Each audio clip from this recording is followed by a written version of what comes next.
Ahoj všichni, vítám vás u dnešního videa. V tom se společně podíváme na tu brašnu na dlouhou střelnou zbraň. Jedná se o brašnu od společnosti 4M Systems, jmenuje se Sniperback Short v tomhle případě, to znamená, je to ta kratší verze. No a jdeme se to podívat.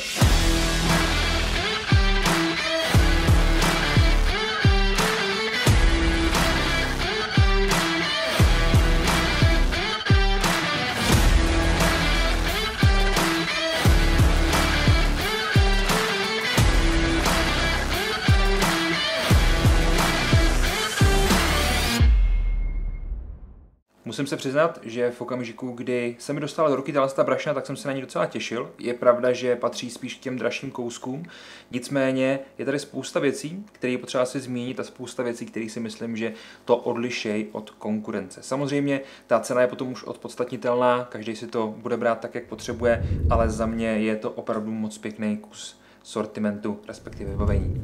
Pojďme se tedy podívat na to, co může nabídnout, ale ještě předtím si pojďme říct na chviličku vlastně, jak ta brašna vznikla. Společnost 4M Systems samozřejmě spolupracuje s ozbrojenými složkami, ať už českýma nebo zahraničníma, nicméně přišlo na tu brašnu a přišla taková poptávka, že zkrátka potřebují zahraniční jednotky, jednalo se o africké jednotky a jednotky z Blízkého východu, takže potřebují zkrátka nějakou brašnu, která by dokázala suplovat funkci batohu, především v tom, jak komfortně se bude nosit a co dokáže všechno pojmout.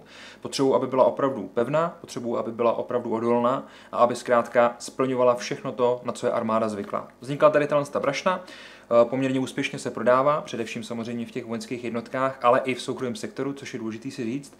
No a nás už asi nic nezdržuje od toho se podívat na to, co přesně nám může ta brašna nabídnout.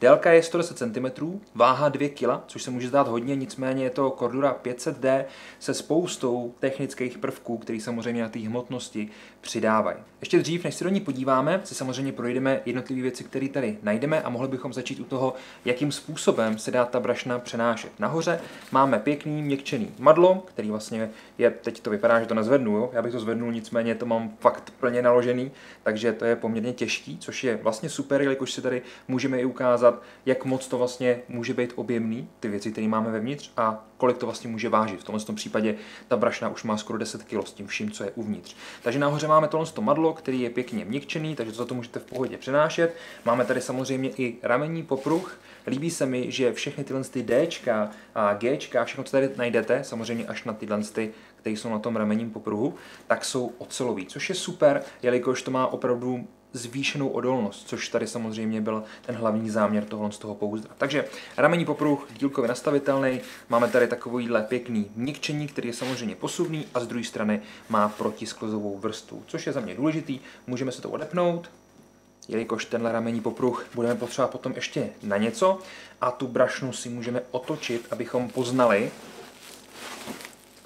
co vlastně nám ten systém nabízí kromě standardního nošení přes rameno. Jak je vidět, máme tady i ramenní popruhy, jakoby nošení na zádech, typu normálně bágl. Ramenní popruhy jsou pěkný, jsou měkčený, máme tady uzavřený povrch, takže se v tom nebude držet bordel. Máme tady samozřejmě stabilizační popruhy a máme to kompletně celý nastavitelný. Hrudní popruh, který nám to bude stabilizovat a bederák, jelikož, jak je vidět, ta brašna může opravdu vážit 10 kg i víc. Když tom budete mít třeba HTIčko, nějaký zbraňový systém na 50, který nejspíš by se musel dát do té větší varianty, pokud už je natočená nahoře fíčku, budete mít odkaz, tak samozřejmě to může mít i 15 kg bez problémů s tím vším, co k tomu patří i střelivem, což 50 je zrovna poměrně těžký střelivo.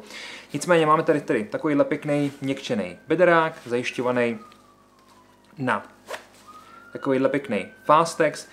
Všechno je to udělané z kvalitních materiálů, máme tady opravdu pevný zipy, máme tady opravdu pěkný plastový bakly, mimochodem dotahování směrem k sobě mám ho osobně radši než od sebe, krotitele popruhů a pochopitelně je to kompletně celý odjímatelný. Takže když nebudete chtít, můžete si úplně v pohodě vytáhnout jak ten bederák, tak samozřejmě i ty ramenní popruhy jako takový, odepnete to, jak jsem říkal, ty Gčka jsou udělaný z pevného materiálu, v tomhle případě podle té hmotnosti to bude nejspíš nějaký dural. Takže to jenom odepnete, schováte to dovnitř a můžete to používat v pohodě jako samostatnou brašnu a vůbec to nemusíte vlastně víceméně používat tím způsobem. Můžete si to uspůsobit, jak potřebujete. Na té zadní straně, kromě těch ramenních popruhů, bychom našli ještě jedno madlo, druhý madlo, samozřejmě pro nějaké přenášení, jaký budeme potřebovat. A ten zádový systém je nastavitelný, co se týče výšky. Takže v okamžiku, kdy máte nestandardní výšku, dejme tomu 150 nebo naopak 2 metry, úplně v pohodě to můžete nastavit tak, aby vám k tomu seděl právě ten bedrák, což si myslím, že je super. Tak, otočíme si zpátky čelem k vám a můžeme se podívat na přední stranu a nějaký prvky, který bychom tady nalezli. Máme tady dvě základní kapsy, obě dvě jsou odjímatelné, pod tím najdete takovýto heavy moléčko, takže tam si můžete dát něco jiného, kdyby vám tady to nevyhovovalo, nebo to nějakým způsobem přehodit, upravit a tak dál, nechat si tam jenom jednu, druhou dát pryč a místo toho nastavit něco jiného. Kromě z těch dvou brašen, nebo respektive kapes, do kterých se za chvíličku podíváme, tady máme ještě takovýhle oka. Jak vepředu, tak i vzadu. Tyhle ty oka jsou udělané kvůli tomu, aby se to mohlo vlastně tahat ta brašna například do oken, na střechu a tak dál.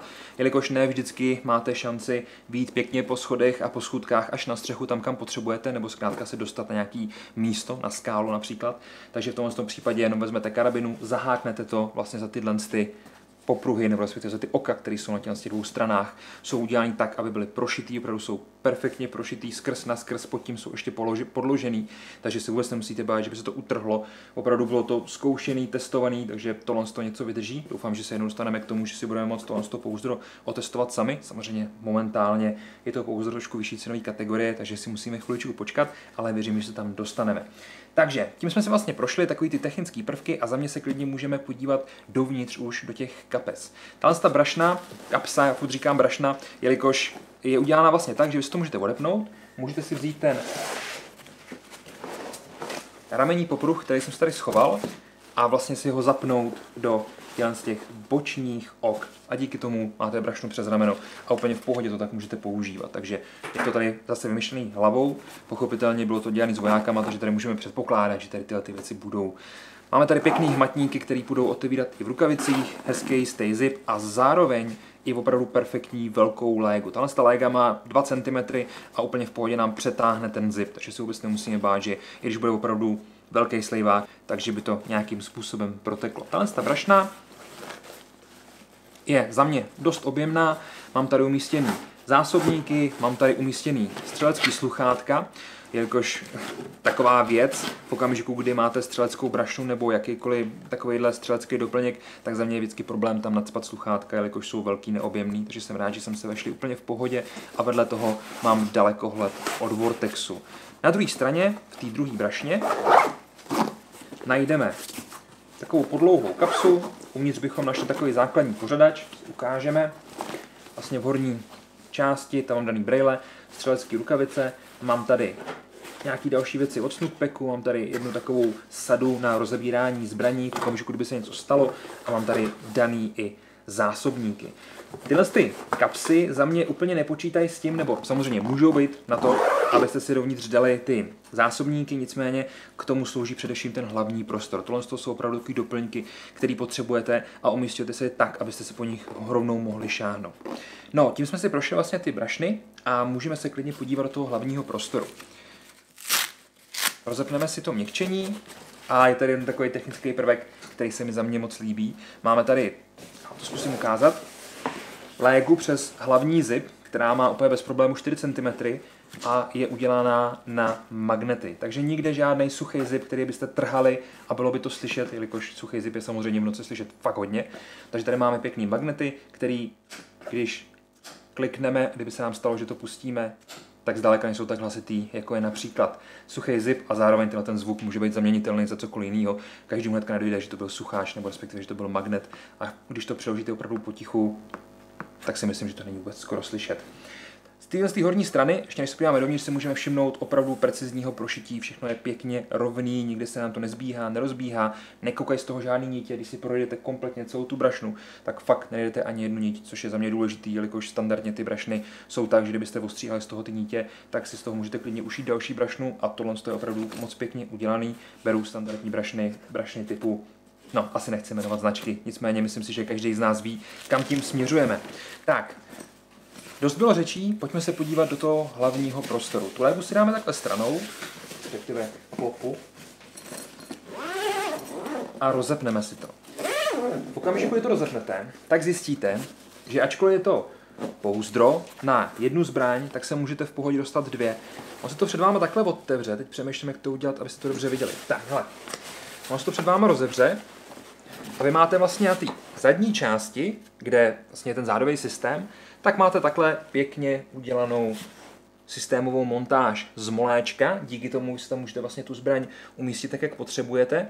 Je to všechno pěkně měkčený, jak ty strany, tak ty boky, záda, všechno je měkčený, zároveň trošku tvrzený, aby opravdu ten zbraňový systém uvnitř byl v bezpečí, jelikož když vám to někde spadne, tak nechcete řešit, že jste si rozničili optiku za bůh ví kolik desítek, možná stovek tisíc, takže super, že to máme měkčený. Nicméně díky tomu, že uprostřed máme takovouhle malou mezibránu, takovouhle stranu, tak vlastně vy si můžete na druhou stranu umístit ještě další zbraň. Já vám to zkusím takhle otočit.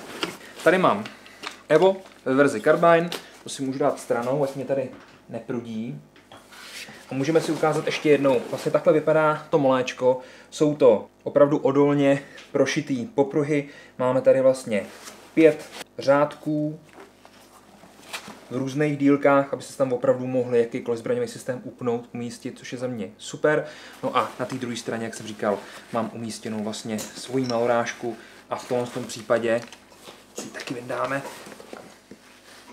abyste mi věřili, že si dáme hnedka vedle. No a tahle mezistěna se dá vyndat. Proč se dá mezistěna vyndat? Dolézit, když si ji rozepnete, vyndáte si ji a zjistíte, že vám ještě neřeknu, k čemu to je, jelikož se chci podívat ještě vlastně na tu část, což je ta první, ta původní, ale teď tady máme krásně vidět, že vy vlastně dostanete 3 popruhy, které jsou ze spoda takhle chráněný, takže si tu zbraň nepoškodíte, zároveň se to dobře rozepíná a vy si je můžete umísťovat přesně tam, kam budete chtít.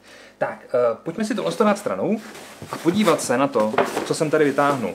Každý střelec dobře ví, že co je potřeba, když jde střílet, kor někam ven, tak je střelecká podložka. V téhle brašně, v tomhle bagu, sniper bagu od společnosti 4M Systems, dostanete vlastně i takovouhle pěknou podložku střeleckou. Je to podložka, která je udělána tak, abyste pod tělem měli část, která je odizolovaná, která je měkčená, díky tomu se vám bude dobře ležet a zbytek těla, tedy dejme tomu od pasu dolů, máte potom už jenom čistě udělanou tak, aby to nepromoklo a zároveň, abyste se neušpinili vozem. Což je super, jelikož tohle za mě je dost velký plus v téhle celé brašně. Zároveň je to takhle pěkně malý, složený, vy si to vlastně jenom můžete vzít, rozepnout si ty suchý zipy a tu podložku si kompletně celou rozdělat. Dal jsem vám sem detail, abyste viděli, jak vypadá vlastně, když je rozdělaná a my si můžeme ještě ukázat, že v té horní části, tedy v té měkčený, kde budete mít prakticky jakoby hlavu, tak máme ještě moléčko, takže tam si můžete potom cokoliv prolíknout, cokoliv umístit. Zároveň to částečně můžete využít na zajištění bipódu na zbrani a tak dále. Takže za mě je to zase moc pěkně vymyšlený a hezky konstruovaný. I tato část je dělaná hlavou, takže to má pěkný prošití, máme tady hezký zipy, zkrátka tak, jak to má být. No, přátelé, já si myslím, že mi bude trvat chvilku, než to zase zpátky všechno naložím a než vám tady udělám nějaký pěkný záběry z toho, takže bych vám chtěl poděkovat za vaši pozornost. Kdyby vás zaujala brašna, samozřejmě se podívejte dolů do popisku videa. Jako vždycky nechal jsem vám tam na ní odkaz, takže neváhejte a klidně se tam vydejte. Mějte se krásně a někdy příště u dalšího videa. Ahoj.